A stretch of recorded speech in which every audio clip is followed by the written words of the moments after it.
세상에 숨어있는 멋진 책들을 찾아 소개시켜드립니다. 지대너댓이 만든 넓고 얕은 책 읽기 지대북 지금 시작합니다.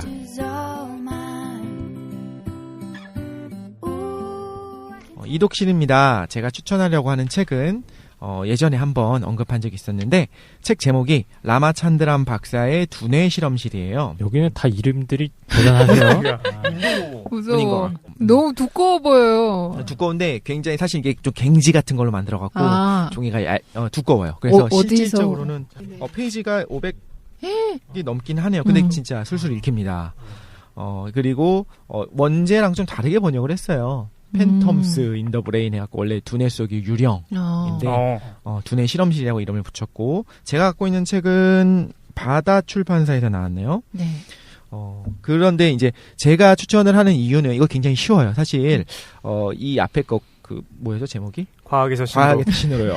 그 책은 되게 좀 망쳤어요. 어렵다기보다는 좀 그러니까 좀 심오하다면 얘는 굉장히 겸손하게 풀어내요. 그래서 의지를 잘 몰라. 저도 이제 나름의 생각들이 있고 누구나 생각들이 있으니까. 근데 이분은 어떻게 철저하게 그러니까 이렇게 얘기를 해요. 왜 사람이 종교에 빠지는지, 우리의 이성은 어떻게 작용하며 얼마나 믿을 만한지. 뭐 예를 들면 또 빛을 신비하게 보는 사람들이 있단 말이에요. 누구나 빛을 봐. 근데 빛에 대한 인식은 다 달라. 그게 왜 그런지, 그게 왜 다르게 행동하고 어떻게 다르게 받아들이는지 이런 것들을 설명하는데 이걸 막 결론 내리지 않아요. 그러니까 예를 들면 왜 사람이 종교에 빠지는지를 이야기하면서 그게 실제일 수도 있고 혹은 이럴 수도 있고 이럴 수도 있다라고 이렇게 설명하거든요. 근데 그런 것들이 굉장히 재밌고 사실 제가 그 우주론 이런 것도 좋아하지만 처음에 그 도서관에서 뭐 책 없나 이렇게 슬렁슬렁 보다가 뇌과학에 관한 책들을 몇 개를 보고서 너무 감동을 한 거예요. 되게 쉽고 재밌는데 너무 재밌으니까 이거 진짜 공부하고 싶다. 그리고 이분이 라마찬드란이라고 하는 분이 실제로 실험들을 해요. 이제 상담 온 분들이랑 같이. 너무 부러운 거예요. 나도 해보고 싶은 거야. 실험을 막. 그렇지. 사람을 대상으로. 근데 그걸 못해서 좀 아쉽고 다음 생에 없지. 한다면 꼭 하고 싶은 생각이 들어서 저도 몇 개 저는 가볍게 그냥 여러분이 들을 수 있게 읽어드리려고 해요. 자, 근데 이 책 잠깐 소개를 하자면 뉴스위크가 가장 주목해야 할 21세기 100인 가운데 한 명으로 선정한 세계적인 신경과학자가 라마찬드란입니다. 네. 그리고 이 책은 출간 첫 해인 98년 이코노미스트가 올해의 책으로 선정했고 그 이후에 다큐멘터리로 제작하고 뭐 이렇게 됐습니다. 추천사를 올리버 섹스가 썼어요. 그 유명한 분이죠. 이분은 신경장애 환자들의 임상 사례를 문학으로 승화시키며 두뇌에 관한 현대 의학의 이해를 바꾼 신경 정신학자. 저는 무슨 책을 봤냐면 아내를 모자로 착각한 남자라고 하는 책만 봤는데 그 유명하죠. 네. 그 외에 다른 책들도 요즘 많이 나왔나 봐요. 아무튼 그렇고요. 이 저자의 말을 좀 인용을 먼저 할게요.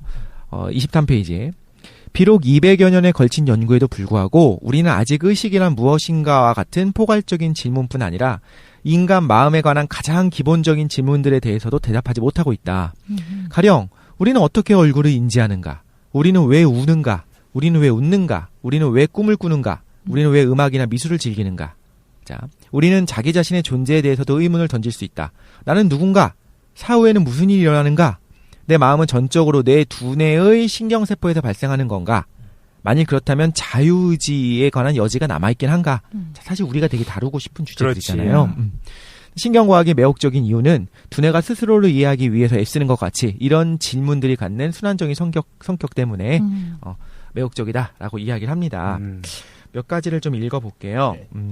이게 그러니까 유명한 신경생리학자가 그쵸. 일종의 신경과학자가 흥미로운 실험 현상들이나 이런 걸 좀 대중들이 알기 쉽게 풀어서 쓴 그런 책인가요? 그렇죠. 우리 뇌에서 재밌겠다. 어떤 일들이 일어나는지 그런 것들을 굉장히 쉽게 썼어요. 쉽게 썼고 분량이 많을 뿐이야. 네. 500페이지. 쉽고 길게 썼을 뿐이야. 수학의 정석을 우리가 서문 역할을 하는 거예요. 두뇌 속의 유령들이라고 하는 파트에 있습니다. 그는 사춘기 초엽 이후부터 측두엽 간지를 앓고 있었다. 신이 그에게 말을 걸기 시작한 것도 바로 그 무렵부터였다. 그의 종교적 경험과 측두엽에서 일어난 뇌졸중은 어떤 연관이 있는 것일까? 또 다른 사례입니다. 한 아마추어 운동선수가 오토바이 사고로 한쪽 팔을 잃었다. 하지만 그는 계속해서 환상 팔이 움직이는 감각을 생생하게 느낀다. 없어진 팔을 허공에 흔들 수도 있고 사물을 만질 수도 있고 심지어 팔을 뻗어서 커피잔을 움켜쥘 수도 있다. 자, 이게 뒷부분이 굉장히 재밌게 나와요. 한 간호사의 경우 시야에 커다란 맹점이 생겼다. 자, 여러분 다 맹점이 있거든요. 맞아요. 아시죠? 우리 다 안 보이는 부분이 있어요. 눈마다. 근데 우리가 그 부분을 시커멓게 딱 공멍이 뚫려있는 것처럼 인식하지 않잖아요. 그렇지. 분명히 있는데 우리가 채운다는 거예요. 그건 뭐냐면 뇌 안에서 그거를 채우고 있어요. 보정을 하는 보정을 하는 보정을. 거죠. 그쵸. 그런 것들. 그거를 어디까지 보정하는지 이분이 이제 실험을 해요. 굉장히 재밌습니다. 스트라이프 무늬를 두고 거기다 맹점을 위치시켰을 때 스트라이프가 나타나는지 안 나타나는지. 그 1, 2, 3, 4, 5, 6, 7, 8, 90이라는 수를 쓰고 한 4 정도에다가 맹점을 위치시켰을 때 4가 보이는지 아니면 그냥 흐릿한 회색점이 보이는지. 흐릿한 회색점이 보여요. 맞죠. 그렇죠. 이런 실험들. 뭐 해봤어요? 자, 유명한 실험. 한 간호사의 경우 시야에 커다란 맹점이 생겼다. 그러나 경악스럽게도 그녀는 그 맹점 안에서 가끔 만화 주인공들이 뛰어다니는 것을 보게 되었다. 앞에 앉아있는 나를 보고 있는 동안에도 그녀는 벅스번이나 엘머 퍼드, 로드러너가 내 무릎 사이에 있는 것을 본다. 자, 한 학교 선생은 뇌졸중으로 몸의 왼쪽이 마비되었다. 하지만 그녀는 왼팔이 마비되지 않았다고 주장한다. 한 번은 내가 침대에 놓여있는 그녀의 팔이 누구 것이냐고 묻자 그녀는 남동생 것이라고 대답을 했다. 변명을 하는 거예요. 허언증이라고 우리는 그냥 쉽게 말해버리는데 그렇지 않죠. 그러니까 이분은 그걸 설명합니다. 그 모자를 그 안으로 착각한 남자랑 굉장히 유사한 내용이 유사한 나오네요. 내용 맞습니다. 예. 결국엔 신경과학에 대한 거니까. 필라델피아에 사는 한 사서는 다른 종류의 뇌졸중으로 웃음을 통제할 수 없게 되었다. 이 웃음은 하루 종일 계속되었고 말 그대로 그녀가 웃으면서 죽은 다음에나 멈추었다. 그리고 마지막으로 아서라는 젊은이가 있다. 아서는 자동차 사고를 당해 머리에 끔찍한 중상을 입었다. 사고 후에 그는 자신들의 부모들이 똑같이 생긴 복제인간으로 바뀌었다고 주장을 한다. 그들의 얼굴을 알아볼 수는 있는데 뭔가 이상한 느낌이 들고 친숙함을 전혀 느낄 수 없기 때문이다. 여기 보니까 약간 최 사장 같은 분들이 집단으로 나오는구나. 단체로.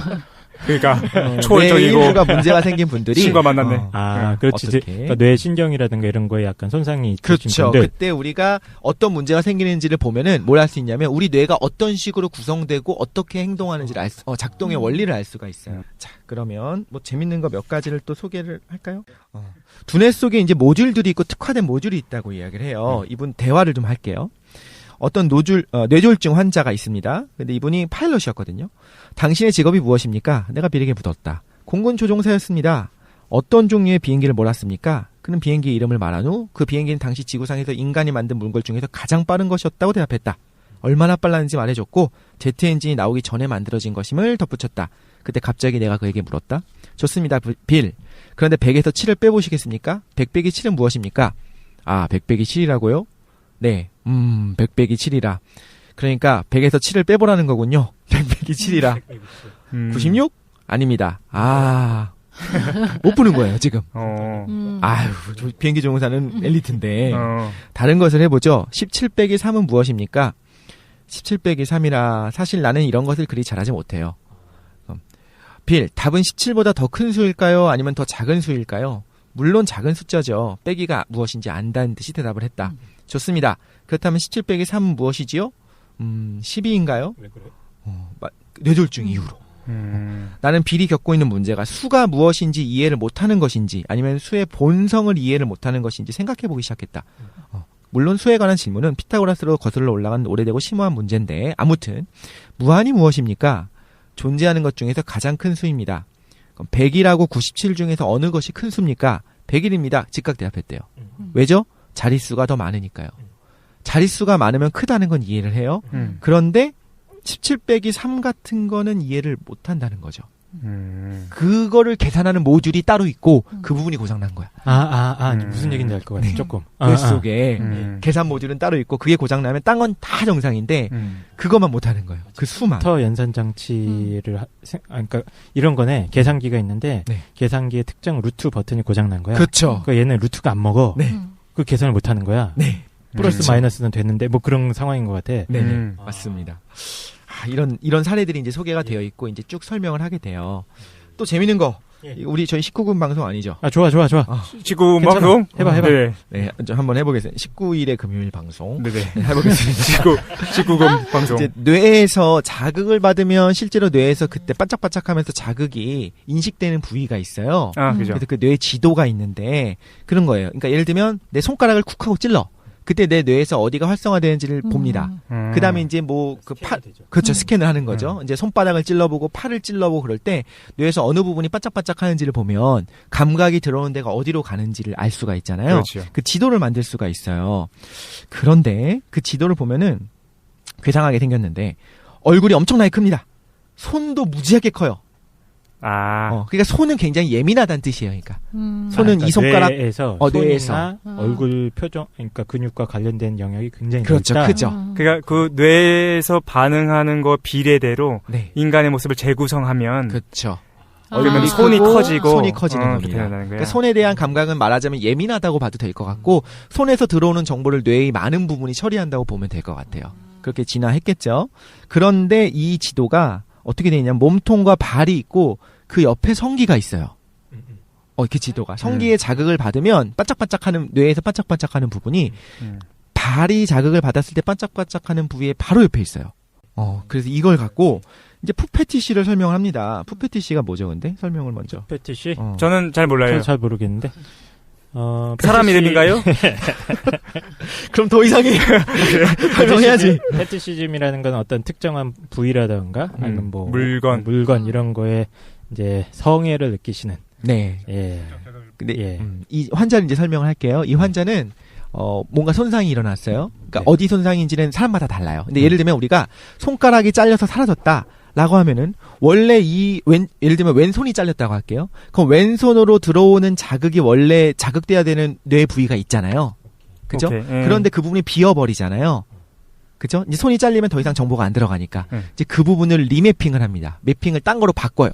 예를 들면 오른쪽 허벅지를 찌르면 원래 왼손이 자극되던 부위가 반짝반짝하도록 새로 회로가 연결이 되는 거예요. 이거 이해가 가시나요? 그게 굉장히 빠르게 일어난다고 해요, 실제로. 자, 그러면 이제 이런 거예요. 이런 거네요. 뇌에서 쓸모가 없어진 부분이잖아, 그 네, 부분이. 빈 그러니까 부분이죠. 이거를 재활용하라는 거네. 그치. 그치? 다른 그쵸. 부위에 사용을 할 수 있도록 돌려주는 거야, 이렇게 네. 회로를. 되게 재밌는 게 그러면 왼손이 없어졌어요. 근데 왼손 바닥이 간지러워. 말도 안 되지만 그게 가능하거든요. 왜냐하면 그렇죠. 왼손은 없지만 왼손에 해당하는 뇌의 부위는 그대로 있기 때문에 간지러움을 느끼는 것도 사실 뇌잖아요. 그렇지요. 걔가 긁고 싶어. 그럼 어떻게 하냐면 만약에 그게 오른발이랑 연결이 돼 있다. 그럼 오른발을 긁으면 왼손이 시원해지는 거야. 아, 진짜? 네. 그런 느낌이 드는 거야? 네네. 그 당사자는? 네. 근데 그게 이제 환상이다라고 말할 수 있느냐는 거죠. 환상이 아니지, 그거. 환상이 아니지. 왜냐면 내가 느끼는 거니까. 자, 그래서 이제 얘기를 하겠습니다. 아까 그 19금으로 다시 돌아갑시다. 네. 예. 하루는 보스턴에 사는 젊은 여성에게서 전화를 받았다. 그녀가 말했다. 라마찬드란 박사님, 나는 베스 이스라엘 병원에 근무하는 대학원 학생이며 몇 년 동안 파킨슨병에 대해서 공부하고 있습니다. 그런데 최근에 환상사지를 공부하기로 마음을 바꿨습니다. 환상사지가 그거예요. 손이 없는데 있다고 느끼는 거. 환상. 잘 됐군요. 이 주제는 너무나 오랫동안 무시되어 왔지요. 어떤 공부를 하고 있는지 말해주시겠습니까? 작년에 나는 삼촌의 농장에서 끔찍한 사고를 당했습니다. 무릎 아래 왼쪽 다리를 잃었고 그 후로 환상 사지를 겪고 있습니다. 박사님의 논문을 읽고 어떤 일이 일어난지 이해하게 되었기에 감사 전화 드린 겁니다. 침을 한번 삼킨 다음에 그녀가 말을 이었다. 절단 수술 이후에 정말로 이해되지 않는 이상한 일이 저한테 일어났습니다. 섹스를 할 때마다 환상 발에서 이상한 감각을 느끼게 된 것입니다. 너무도 괴상한 일이라서 누구에게도 이야기하지 못했습니다. 그런데 두뇌에 대한 박사님의 도표를 보면 발이 성기 바로 옆에 있습니다. 그 순간 모든 것이 너무나 분명해졌습니다. 자, 발이 성기 옆에 있음을 상기를 합시다. 뇌에서 자극되는 부위가. 만일 누군가가 우리 다 몸에서 그렇다는 게 아니고 네네, 그렇죠. 뇌에서. 예. 신기한데 모든 사람이 다 발 옆에 성기가 있는 거예요. 그래서 만일 누군가 다리를 상실하고 성기의 자극을 받는다면 환상 다리의 감각을 느끼게 될 것이다. 그죠? 바로 옆이니까. 성기 영역에서 오는 입력이 사라진 발 영역으로 이게 스며들어가는 거죠. 침투해가서. 그래서 우리가 예상할 수 있는 것이 바로 그것이다. 그 다음날 다시 전화벨이 울렸다. 이번에는 아칸소에 사는 기술자였다. 라마찬드란 박사님이십니까? 네. 신문에서 박사님의 연구에 대해 읽었습니다. 정말 흥미롭더군요. 나는 2달 전 무릎 아래에 다리를 잃었는데 아직도 이해되지 않는 부분이 있습니다. 박사님의 조언을 듣고 싶습니다. 무엇이지요? 약간 창피한 일입니다. 나는 그가 무슨 말을 하고 싶었는지 알 수 있었다. 그 대학원 여학생과 달리 이 기술자는 팽필드의 지도에 대해 모르고 있었다. 그 뇌 지도는 모르고 있었대요. 박사님, 매번 성행위를 할 때마다 환상 발에서 감각을 느낍니다. 이것을 어떻게 설명할 수 있습니까? 주치의는 말도 안 되는 소리라고 하네요. 자, 그래서 한 가지 가능성은 두뇌의 신체 지도에서 성기가 발 바로 옆에 위치해 있기 때문이에요. 너무 걱정하지 마세요. 내가 대답했다. 그는 조심스럽게 웃었다. 그건 좋습니다. 그런데 박사님이 아직 이해하지 못하는 것이 있습니다. 나는 실제로 내 발에서 오르가즘을 느낍니다. 예전보다 훨씬 강하게요. 이제는 예전처럼 성기에만 국한되어 있지 않으니까요. 우리는 상상할 수 없어요. 발이 오르가즘 느낀다는 거. 무슨 얘기인지 모르겠어 진짜. 근데 상상이 안 돼. 우리는 상상할 수 없죠. 근데 내 다리가 없는데. 네. 그래서 그 관계를 할 때. 네. 발에서 느낀다고? 발에서 오르가즘을 느낀대요. 없는 발에서. 없는 발인데. 발에서. 없는 발인데 이게 나한테는 발처럼 느껴진다. 네. 발에서 감각이 전해오는 것처럼. 강하게 더. 그 베르나르 베르베르를 그 뇌라고 하는 책 맞나요? 그 베르나르 베르 맞나? 그것도 봐도 이제 뇌에다가 전구를 갖다 꽂고 쾌락 중추에다가 딱 자극을 가하면 팍 하고 이제 쾌락이 퍼지잖아요. 뭐 마약하는 거랑 비슷하지. 그렇지. 그것처럼 그런가 봐요. 이런 내용들이 나옵니다. 네. 환자들은 이런 이야기를 꾸며내지 않는다. 이야기 좀 오늘 최 사장 집에 가서 막 발 만지는 거 아니야? 보통 만지고 있어요. 이게 무슨 말입니까? 예. 그런데 이제 라마찬드란이 좀 천재적인 것 같아요. 이는 나로 하여금 정상적인 사람들에게서 발견되는 풋 패티시의 기초가 무엇인지 생각하게 했다. 여자분들 잘 모를지 모르겠지만 이제 남성 커뮤니티 같은 데 있다 보면은 남자들 중에 저는 아닙니다. 저는 아닌데 되게 많은 남자들이 스타킹 신은 여자 발을 보면 굉장히 거기 흥분하는 사람들이 있어요. 그게 남성 커뮤니티에 있다는 건 어떻게 하셨어요? 남성 커뮤니티에 제가 섞여 있기 때문이죠.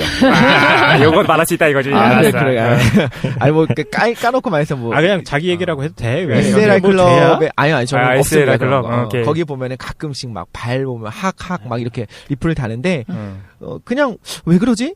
전 잘 이해를 못했는데 이거를 보면은 그러니까 일부 사람들은 발을 볼 때 성기에 자극이 가는 거겠죠. 그럴 수 근데 있다. 그거는 잘못된 얘기 아니에요? 시각적인 걸로 그러는 줄 알았는데. 그렇지. 그렇게 보기 힘들 수도 있을 것 같아요. 뭐 그럴 수도 있겠죠. 근데 나 지금 좀 한 게 아까 독실이가 내 발을 자꾸 보는 것 같더라고.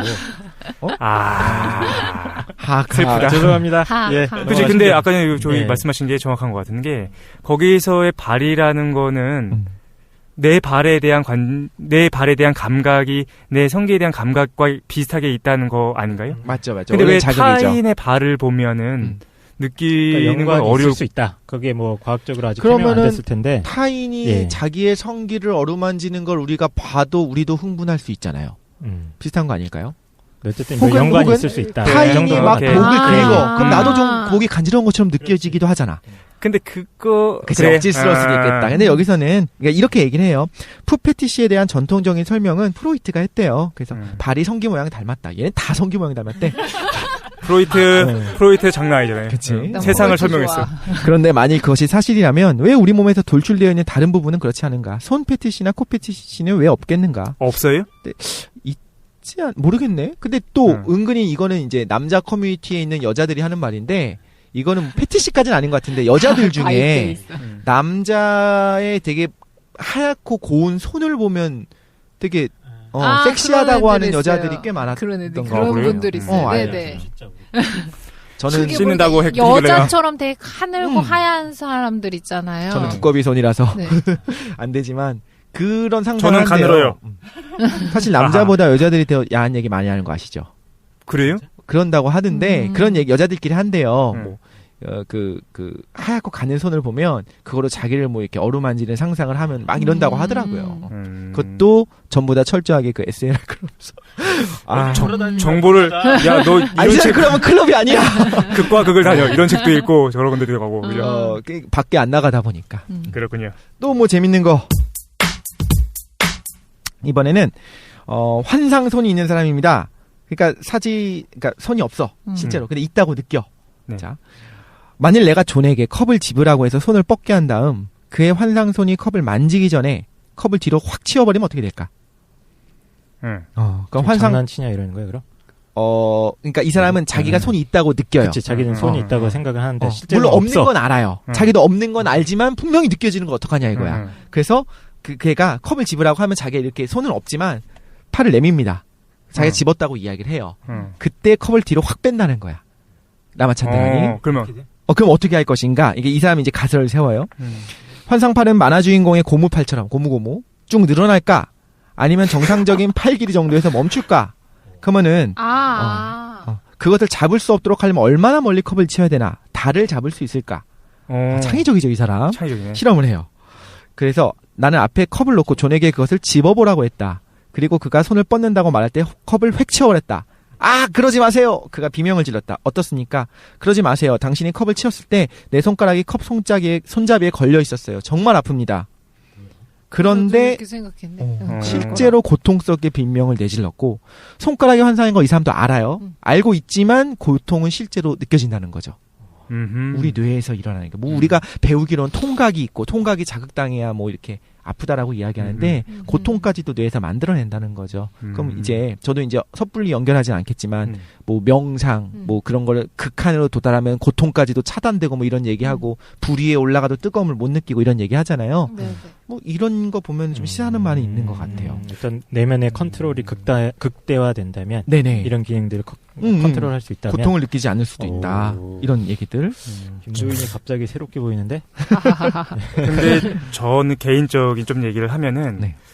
근데 그 라마찬드란 박사가 아까 전에 서문 우리 독실에 읽어주셨는데 네. 그 앞에서 뭐라고 말씀하셨냐면은 그래도 이제 해결하기 힘들다는 거죠. 의식에 대해서 해결하지 못하고 그 다음에 이거에 대한 경험적 자료들을 계속 쌓으신 거예요. 근데 저는 개인적으로 이제 통찰이 없다고요? 아니 통찰보다는 다른 거 잘못된 길을 자꾸 의식과 연결시키려고 했던 건 아닌가라는 거죠. 감각 아니면 뇌의 기능. 그러니까 이 사람이 갖고 있는 패러다임이나 전제 자체는 이미 모든 의식이라는 것 자체를 뇌에서 기반하는 거다라고 생각하고 있는 거야. 아, 그렇죠. 그리고 그건 어쩔 수 없죠. 그러니까 뇌가 아무리 손상되고 환지통을 느끼고 어떤 문제가 발생하고 비정상적인 것이 가능하더라도 그 사람한테서 사라지지 않는 건 뭐냐면은 내적 세계잖아요. 의식이라는 우리가 아까 전에 얘기했던 것처럼. 그래서 의식을 탐구하기 위해서 이거 같아. 증기기관차가 고장나고 증기기관차의 원리를 알기 위해서 이 사람은 자꾸만 지금 터져 나오고 있는 증기를 자꾸 보고 있다는 생각이 들어요. 그래서 저는 이제 접근 방식이 잘못되지 않은가라는 생각이 그러면 선생님이 아까 얘기했던 빛이라고 하는 의식은 네네. 고통을 느낄 수 있는 건가요? 아니죠. 그거는 고통이 없고 감각이 없어서 문제가 되지 않아요. 난 오히려 거꾸로라고 생각하는데, 그러니까 오히려 최 사장 쪽이 연기를 보고 이쪽이 증기기관차 원리를 보고 있는 거예요. 그러니까 현대 사회에서의 기본적인 패러다임 자체가 사실은 물질에서 뇌에서부터 모든 의식이 발현됐다고 생각하는데 그러니까 거기서부터 발현됐다는 사실 굉장히 강한 주장이고요. 그 쟁점이 되는 주장이고 일단은 그 합의까지는 모르겠는데 가장 조심스럽게 할 수 있는 주장은 그 물질 현상에서 독립해서 일어나는 거는 그것까지는 근데 우리 이거에 대해서 이거죠. 독실이랑 우리 토론한 게 있었는데 야, 근데 의식을 해야겠다. 의식은 왜냐면 물질로 설명할 수 없는 거에 대해서 우리가 한번 토론한 적이 있었어요. 근데 이분은 그런 것 같아요. 철저하게 뇌가 있어서 이런 게 일어난다 이런 라기보다는 일단 예를 들면 손이 없다는 사람이 손이 간지럽대 혹은 아프대 라고 이야기할 때 뇌 안에서 실제 고통을 느끼는 중추가 그러니까 뇌의 고통 중추가 활성화되는지를 알려주는 거죠, 그냥. 그렇지. 근데 뇌가 그러니까 뇌를 정말로 탐구하는 사람. 그렇죠, 뇌를 탐구하는 거죠. 2개 정도만 더 해도 될까요? 오케이. 이거 지난번에 한번 했었던 건데 이게 너무 좋아서 네. 종교적 경험에 대해서 종교에 빠지는 사람들. 나 같은 사람들인가? 자, 근데 이 사람은 이제 폴과 같은 환자들이 종교적 경험을 왜 하는가? 4가지 가능성을 생각해 볼 수 있다. 하나는 정말로 신이 이 사람을 찾은 것이다. 이것이 사실이라면 그렇다고 치자. 누가 신의 무한한 지혜에 의문을 제기할 것인가? 근데 이거는 경험적 근거를 통해 증명되거나 배제될 수 없다. 즉 이건 과학적 사실로, 그러니까 방법론으로 따질 수 있는 게 아니죠. 2번째 가능성은 이들 환자들이 마치 가마솥이 끓는 듯한 온갖 기이하고 불가해한 감정을 경험하기 때문에 의지할 수 있는 유일한 방법이 종교적 평온함의 고요한 물에 몸을 담그는 거다. 그 스스로 만들어내는 거죠. 그렇게 만들어내는 거 실제로 우리 많이 보잖아요. 그렇죠. 뭐 그 윌슨 맞나? 그지. 그것도 좀 마찬가지인 것 같고 또 이 3번째 설명은 이제 뇌의 변연계의 발작으로 봐요. 그래서 어떻게 설명하냐면 말은 어렵지만 이렇게 얘기합니다. 사람이나 사건을 보고 목소리나 소음을 듣는 두뇌의 감각 영역은 감정 중추와 보다 밀접하게 연결된 사람들이 있습니다. 그래서 그 결과는 단지 특출난 것들뿐만 아니라 모든 대상과 사건들이 다 심오한 의미를 지니게 되는데 그 결과 환자는 한 줌의 모래 속에서 우주를 보게 되며 손 안에 무한을 쥐게 되는 것이다. 그래서 그는 너바나의 해변으로 치는 보편의 파도를 타고 종교적 황홀경의 바다 위를 떠다니게 된다. 이것도 이분은 이제 그냥 이렇게까지만 설명해요. 변연계의 발작이다 라고만 얘기하지. 이제 추정을 하는 거죠. 그쵸, 그분도. 그쵸. 예, 뭐 정확한 증거가 있는 건 아니고 이 사람들. 그렇죠, 그럼요. 근데 경험적 자료로 쌓여있다는 거지. 그렇죠, 네네. 근데 이거를 이제 우리는 여기서 더 나아가서 뭐 빛을 연결한다든가 뭐 종교 이렇게 연결하려고 하잖아요. 근데 여기서 이분이 여기서 딱 끝냅니다. 하나만 더 흥미있는 거 할게요. 서번트 신드롬들 그 굿닥터 해갖고 여러분 보셔서 아시겠는데 그 주원이 연기한 거 있잖아요. 주원. 굿닥터라고 하는 안 드라마가 봤어. 얼마 전에 못 봤어요. 있었는데 저는 그거 뭐 그 코미디 프로에서 그 굿닥터 흉내낸 걸 봤었는데 그러니까 좀 말도 어눌하고 뭐 해야 됩니다. 이게 하면 안 됩니다. 이렇게 얘기하는데 그런데 실제로는 그 굉장히 천재적인 사람으로 나와요. 그래서 우리가 흔히 말하는 자폐아라고 얘기하는 자폐증. 근데 그 중에 이제 천재적인 것들을 드러내는 이제 서번트 신드롬이 있거든요. 거기 이런 게 재밌어서 서번트는 정신적 능력이나 일반 지능이 매우 낮지만 일부 대단히 뛰어난 재능을 가진 사람이다. 가령 IQ가 50 이하고 정상적인 사회생활을 거의 할 수 없지만 8자리의 소수를 쉽게 생각해내는 사람이 있고 이는 가장 뛰어난 수학자도 할 수 없는 일이다. 소수 8자리라고 하는 거는 어마어마하거든요. 이건 못해요. 뭐 못하는 겁니다. 엄청나게 뛰어난 기억력을 가지고 있다거나. 기억력이 아니에요. 그냥 아는 거예요. 그러니까 예. 컴퓨터로 계산해도 훨씬 오래 걸리는 몇 분 이상 걸리는 것들을 그냥 아는 거고. 어느 서번트는 몇 초 사이에 6자리 수의 세제곱근을 찾아내고 혹은 838만 8628의 24승을 곱해가지고 140-737-488-355-328을 계산을 합니다. 몇 분 만에. 몇 초 사이에서 몇 분 만에. 이거 예전에 다른 책에서도 봤었었는데 이 서번트 신드롬에 대해서 어떤 사람이 굉장히 어려운 수학 문제를 냈어요. 근데 걔가 대답을 안 해. 한 번에 1시간 반 있다가 대답을 툭 했대요. 그 다음엔 두 번째 더 어려운 걸 일단 물어봤어. 그거에 제곱을 했어. 근데 대답을 안 하고 한 달 정도 지나더니 갑자기 또 한 달 동안 막 생활을 하다가 갑자기 툭 하고 대답을 한 거야. 넌 어떻게 이걸 알아냈니? 갑자기 떠올라요. 뇌 안에서. 그렇게 이야기한대요. 거기 뭐지? 모자를 안으로 착각한 남자에서도.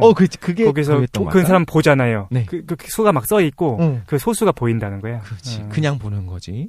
어떤 소녀는 시계를 보지 않고 현재 시간을 초까지 정확히 말할 수 있고 잠을 자면서도. 진짜로? 그의 머릿속 시계는 굉장히 정확하고 또 다른 사람은 3, 4m 떨어진 지점에서 사물의 정확한 너비를 측정을 할 수 있어요. 우리도 할 수 있잖아 싶잖아요. 3, 4m 떨어진 점에서 저거 너비가 얼마나 돼? 하면 걔는 이렇게 대답을 해요. 저 바위는 정확히 90.804cm 크기예요.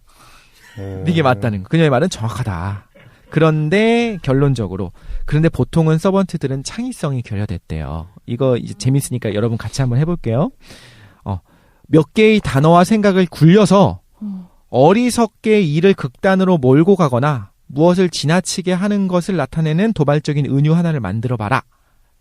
뭘 지나치게 하는 거를? 네, 어리석게 일을 괜히 안 해도 되는 쓸데없는 짓을 극단으로 몰고 가는 거, 혹은 뭔가 이게 지나치게 하는 거를 나타내는 도발적인 은유를 만들어봐라. 도발적인 은유. 우리가 만들어보라고 하면 뭐 삽질, 뭐 이런 거냐? 예를 들어서, 그러니까 그걸 말로 들면. 이제 은유를 들어야죠.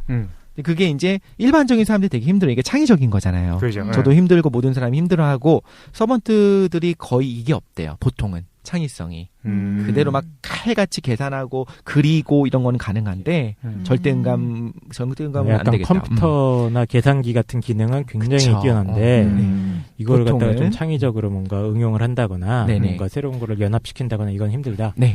그런데 셰익스피어는 단 하나의 문장에 그러한 의도를 5개나 집어넣었음을 지적해 주었다 해서 이렇게 나온대요. 정제한 금에 도금을 하거나 백합에 색칠을 하거나 제비꽃에 향수를 뿌리거나 얼음을 매끄럽게 만들거나 무지개에 또 하나의 색조를 더하는 것은 낭비이고 어리석은 과도함이다. 잘 썼다. 대박이죠. 무슨 말이야 지금? 이게 지금 세익스피어의 구절이야? 한 거 안에 그냥 5개를 쓸데기 없는 집어넣었잖아요. 짓을 정제한 하는 거. 금에 도금하기, 백합에 색칠하기, 색칠하기. 제비꽃에 향수 뿌리기, 최 사장한테 미스터리 얘기하기. 과도하다. 충분해. 얼음을 매끄럽게 만들기, 무지개에 색 하나 더하기. 이런 것들. 근데 셰익스피어 우리는 자체가 실존 인물인지 의심스러운 사람 아니야? 그래요? 실존 인물이야. 정말? 밝혀졌어? 좀 의심스러운데? 어쨌든. 뭐 이런 내용들이 나와 있는 책이고요. 그러니까 지금 그냥 소개의 책이니까 이런 얘기를 들으셨을 때 이거 재밌겠다. 우리 뇌에서 이런 것들을 알려주는구나 싶은 이게 보니까 책으로서. 500페이지를 다 안 읽어도 되겠다. 예, 그렇습니다. 네네. 그 부담 없이. 그냥 그러구나. 책을 좀 한 2페이지만 읽어도 되겠네. 그리고 심지어 정말로 제가 이 책을 읽으면서 보통 도서관에서 읽고 마는데 이거는 사야겠다 생각해서 샀고 이걸 읽으면서 진짜 나 뇌과학자 되고 싶다는 생각을 했을 정도로 굉장히 재밌는 책이라서 여러분도 우리 지대너비아 내에서 굉장히 그 의식에 관한 것들을 많이 다루잖아요. 그래서 한번 읽어보시면 이것도 뭐 굳이 사지 마시고요. 이거 읽으시면 저희 다음에 우리가 이제 의식을 다룬다든가 이런저런 이야기를 할 때 재밌을 것 같아요. 같이 따라오기에 좋을 것 같다고 그렇군요. 생각해서 추천했습니다. 비판. 비판할 거는 제 평점은 이 책은 한번 사볼만 하다. 사볼만 한데. 왜냐면 좋다. 시간도 없고. 근데 이거 다 안 읽어도 돼 보니까. 시간 날 때 조금씩 보면 재밌을 것 같아요. 맞아요. 맞습니다. 네네. 화장실에서 읽기 좋은 책. 김도희는 어떻게 생각하시니? 저 재밌게 들었어요. 저는 재밌는데 가볍다. 아니 반대로 난 이게 그 두뇌 실험실도 마찬가지고 아까 전에 모자 그 얘기도 마찬가지고 네. 그러니까 그 어떤 신기하고 재미있는 사례들을 모아놓은 거는 너무 많아서 근데 이것보다는 나는 더 정말 내가 정말 궁금한 거 아까 전에 얘기했던 의식 자체가 너무 궁금한데 의식 자체에 대해서는 스스로 판단할 수 있는 여건도 마련해주지 않는다는 생각이 들었어요. 맞아요. 근데 그게 다 아쉬웠어요. 그런 저도 이제 최종 평을 하자면 그게 되게 맞는 말인데 그래서 저는 이 책이 좋아요. 그러니까 함부로 더 이상 의식을 말하지 않고 이분은 겸손하게 이야기하기로 그러니까 모든 과학자들 모든 의사들이 지금 다 얘기해요. 우린 여전히 의식이 어떻게 동작하는지는 고사하고 아무것도 모른다.